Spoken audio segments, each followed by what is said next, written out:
मेरे साथ बोलिए, भारत माता की। क्यों भाई, झज्जर वालों की आवाज को क्या हो गया है? अरे 400 पार करना है या नहीं? जोर से बोले, माताएं बहनें भी बोले, 400 पार करना है या नहीं करना है? मोदी जी को फिर से प्रधानमंत्री बनाना है ना, तो ऐसी आवाज नहीं चलती भाई। मेरे साथ सभी लोग दोनों हाथ उठाइए, उठाइए दोनों हाथ, विजय के संकल्प की मुट्ठी बीचे और प्रचंड आवाज से बोलिए, जय श्री राम, जय जय श्री राम। आज के कार्यक्रम में बैठ जाइए भैया।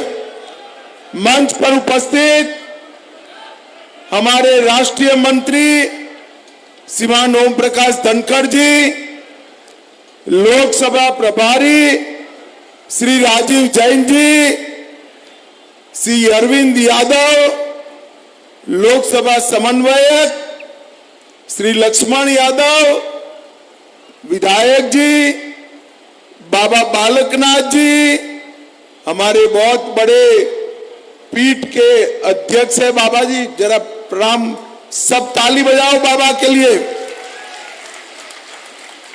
पूर्व मंत्री बहन कांता देवी जी, पूर्व मंत्री मनीष ग्रोवर जी, कृष्णमूर्ति हुड्डा जी, राव नरवीर सिंह जी, विपुल गोयल जी, नरेश कौशिक जी, और आज जिनको जिताने के लिए मैं यहां आया हूं, हमारे लोकप्रिय सांसद और प्रत्याशी डॉक्टर अरविंद। आगे आओ अरविंद भाई, आगे आओ। अरविंद जी आगे आओ, ताली बजाओ अरविंद जी के लिए जोर से। और आज इस विशाल जनसभा में आए हुए प्यारे भाइयों बहनों माताओं और मेरे जिगर के टुकड़े जैसे युवा मित्रों, आप सभी को नमस्कार। भाइयों बहनों, सबसे पहले मैं भीमेश्वरी देवी, प्रसादगिरी, काशीगिरी, जटिला धाम और सूडानी स्थान, ये सभी को प्रणाम कर कर मेरी बात की शुरुआत करना चाहता हूं।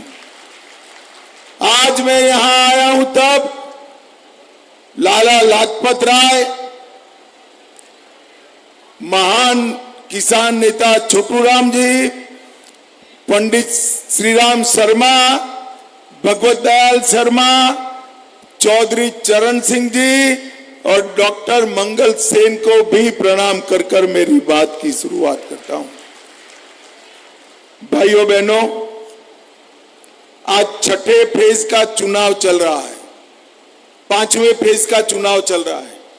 आपको छठे में वोट डालना है, परंतु जो 4 चुनाव समाप्त हो गए, मैं पूर्व, पश्चिम, उत्तर, दक्षिण, उत्तर पूर्व सब जगह घूमता घूमता घूमता अंत में झज्जर आया हूं। परिणाम जानना है क्या? जानना है परिणाम? देखो भाई, 4 चरण में मोदी जी 270 पार कर कर सरकार बना चुके हैं। अब आज 5वां है, आपका छठा है और 7वां है, उसने 400 पार कराना है, 400 पार। मगर मोदी जी की लड़ाई जो भ्रष्टाचार के खिलाफ है, मोदी जी की लड़ाई जो परिवारवाद के खिलाफ है, वो लड़ाई तब तक पूरी नहीं होती जब तक रोहतक में कमल खिलाने का काम आप नहीं करते। भाइयों बहनों, ये 400 पार का जो लड़ाई है, हम तो 400 पार करने वाले हैं आपके आशीर्वाद से। मगर ये राहुल बाबा है ना, अरे क्यों हंस रहे हो भाई? बड़े नेता है कांग्रेस के। ये जो राहुल बाबा है ना, उनकी 40 भी पार नहीं होने वाली है, मेरी बात लिख। और फिर से एक बार हरियाणा में सभी की सभी सीटों पर उनका सुपड़ा साफ होने वाला है। भाइयों बहनों, ये लड़ाई किसके बीच में? एक और 12 लाख करोड़ के घपले घोटाले करने वाले ये इंडी अलायंस है। एक और ये 12 लाख के घपले घोटाले करने वाले इंडी अलायंस है, और दूसरी ओर 23 साल से मुख्यमंत्री प्रधानमंत्री रहते हुए जिस पर 25 पैसे का आरोप नहीं है, वो नरेंद्र मोदी है। नरेंद्र मोदी। एक और थोड़ा ही गर्मी बढ़ते ही थाईलैंड और बैंकॉक छुट्टी पर जाने वाले राहुल बाबा है। मेरी बात याद रखना, 4 तारीख को काउंटिंग है, 6 तारीख को राहुल बाबा निश्चित रूप से वैकेशन करने जाने वाले हैं। एक और हर 6 महीना विदेश में छुट्टी करने वाले राहुल बाबा है, और दूसरी ओर 23 साल तक दीपावली के दिन भी छुट्टी लिए बगैर सेना के जवानों के साथ मिठाई खाने वाला नरेंद्र मोदी। एक और आरक्षण को संरक्षण देने वाले नरेंद्र मोदी है, और दूसरी ओर मुसलमानों को आरक्षण देकर एसटी, एससी, ओबीसी का आरक्षण छीनने का प्रयास करने वाली कांग्रेस पार्टी है। भाइयों बहनों, एक कांग्रेस पार्टी झूठ फैला रही कि भारतीय जनता पार्टी का बहुमत आया तो आरक्षण चला जाएगा। मैं आज झज्जर की इस पवित्र भूमि पर कहकर जाता हूं, जब तक भाजपा का एक भी सांसद संसद में है, आरक्षण को कोई हाथ नहीं लगा सकता, नहीं लगा सकता। ये कांग्रेस पार्टी ने कर्नाटक और तेलंगाना में 4% और 5% आरक्षण मुसलमानों को दिया। ये आरक्षण किसका कम हुआ? ओबीसी का कम हुआ, पिछड़ा वर्ग का कम हुआ। पिछड़ा वर्ग के आरक्षण को छीनने वाली कांग्रेस पार्टी है। भाइयों बहनों, राहुल गांधी जी ने इस इलेक्शन की शुरुआत भारत जोड़ो यात्रा से की थी। इलेक्शन का अंत कांग्रेस ढूंढो यात्रा से करना पड़ेगा। दूरबीन लेकर भी कांग्रेस नहीं दिखाई पड़ती। भाइयों बहनों, सिरसा से सोनेपत तक और पंचकुला से पलवल तक मोदी जी का विकास का कमल खिलने वाला है। मैं आज यहां पर आया हूं, तब मैं राहुल बाबा को पूछना चाहता हूं कि राहुल बाबा, आपके घमंडिया गठबंधन का नेता कौन है? वो बताओ जरा, नेता कौन है? हमारा तो नेता तय है। एनडीए और बीजेपी बहुमत में आते हैं तो नरेंद्र मोदी इस देश के प्रधानमंत्री बनेंगे, तय है।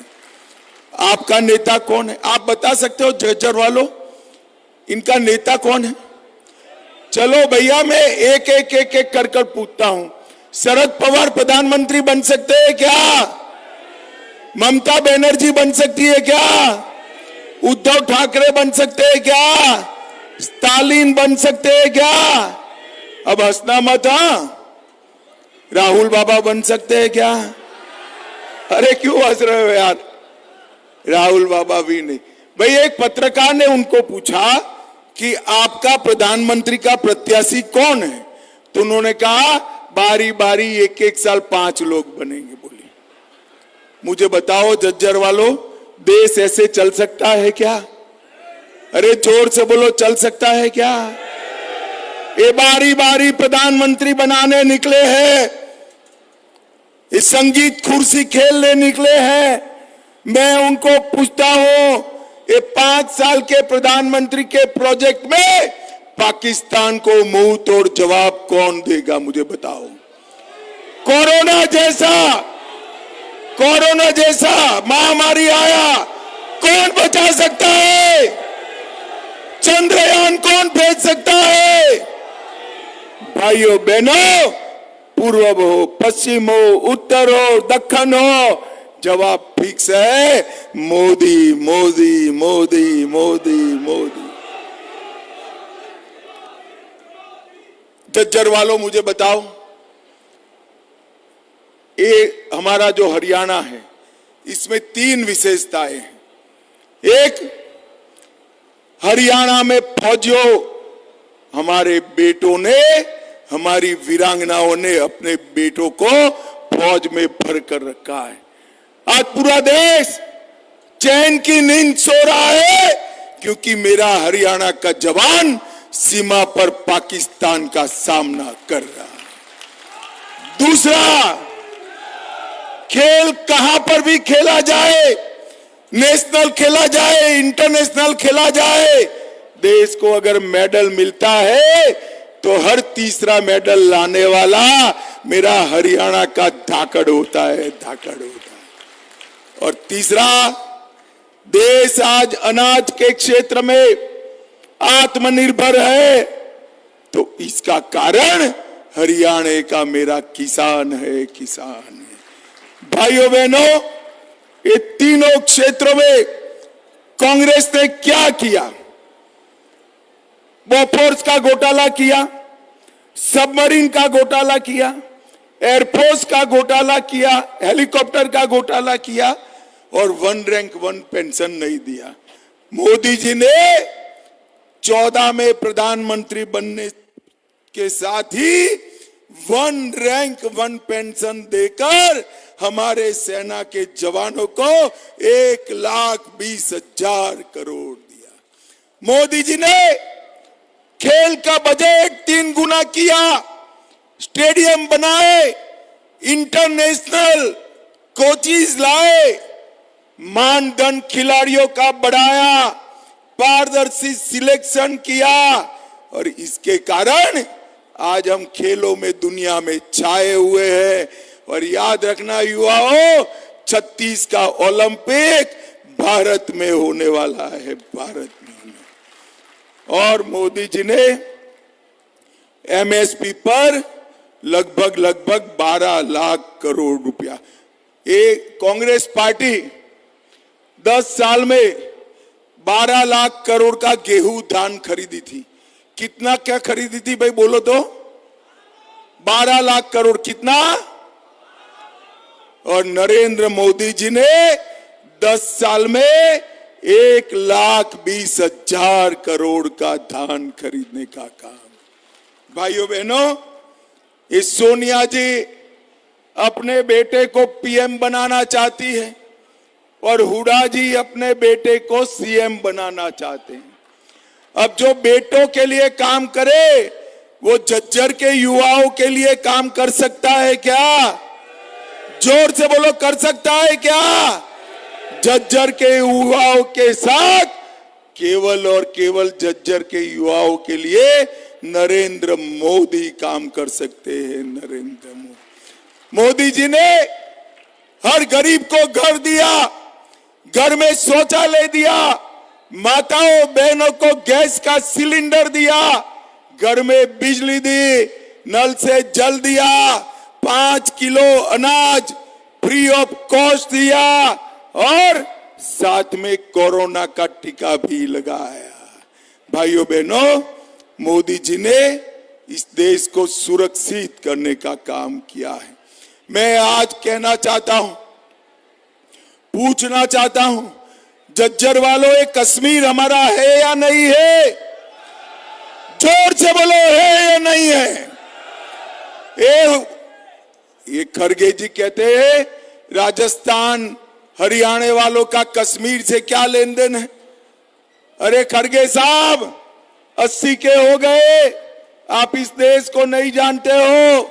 झज्जर हरियाणा का मेरा बच्चा कश्मीर के लिए अपनी जान दे सकता है, जान दे सकता। भाइयों बहनों, ये कह रहे हैं कि पाकिस्तान का सम्मान करो, उसके पास एटम बम है, भारत को डरा रहे हैं। अरे राहुल बाबा मेरी बात सुन लो, हम भारतीय जनता पार्टी वाले हैं, नरेंद्र मोदी के कार्यकर्ता है, हम एटम बम से नहीं डरते हैं, नहीं डरते हैं। मैं आज इस झज्जर की भूमि पर कह कर जाता हूं, पाक ऑक्यूपाई कश्मीर भारत का है, रहेगा और उसको हम लेकर रहेंगे, हमें कोई नहीं रोक सकता। ये कांग्रेस पार्टी सालों तक धारा 370 को नहीं हटाई, मोदी जी ने धारा 370 को हटाकर देश को आतंकवाद से मुक्त करने का काम किया है। और अंत में मुझे बताओ झज्जर वालों, अयोध्या में राम मंदिर बनना चाहिए था या नहीं बनना चाहिए था? जोर से बोलो, बनना चाहिए था या नहीं बनना चाहिए था? एक कांग्रेस पार्टी 70 साल से राम मंदिर को रोक कर रखी थी। नरेंद्र मोदी जी ने 5 ही साल में केस भी जीता, भूमि पूजन भी किया और 24 जनवरी को प्राण प्रतिष्ठा कर कर जय श्री राम कर दिया, जय श्री राम। औरंगजेब ने तोड़ा हुआ काशी विश्वनाथ का मंदिर भी फिर से बनाने का काम हमारे नरेंद्र मोदी जी ने किया है। भाइयों बहनों, आज मैं यहां आया हूं तब बताना चाहता हूं, इसी क्षेत्र के अंदर ढेर सारे काम हुए हैं। 12 एक्सप्रेस वे बनाए, 21 नए राष्ट्रीय राजमार्ग बनाए, रेवाड़ी में एम्स बना, आईआईटी दिल्ली का एक्सटेंशन झज्जर में स्थापित किया, 2000 करोड़ से बड़सा गांव में कैंसर हॉस्पिटल बनाया, 24 करोड़ से झज्जर जिले में सबसे बड़ा बस स्टेशन बनाया और ढेर सारे लोगों को हमने घर, बिजली, पानी ये सब देने का काम किया है। और मोदी जी ने 10 साल के अंदर 2,43,000 करोड़ रुपया हरियाणा के विकास के लिए देने का काम नरेंद्र मोदी जी ने किया है। भाइयों बहनों, हुड्डा जी का पूरा ध्यान अपने बेटे में है, उनका ध्यान हरियाणा के विकास में नहीं।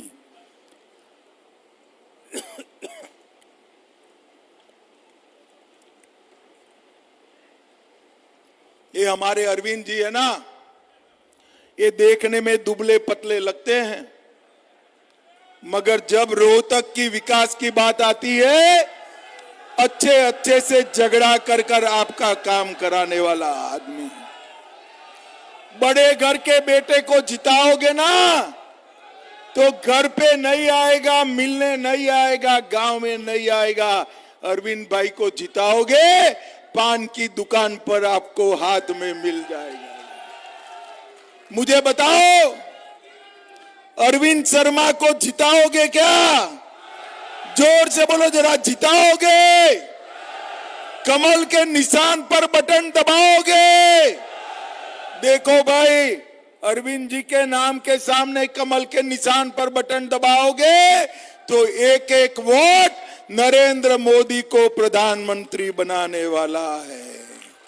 मोदी जी को प्रधानमंत्री बनाओगे, 400 पार कराओगे तो मेरे साथ दोनों हाथ उठाइए, उठाइए दोनों हाथ, विजय के संकल्प की मुट्ठी बींचे और प्रचंड आवाज से बोलिए, भारत माता की वंदे वंदे वंदे, जय श्री राम, जय जय श्री राम।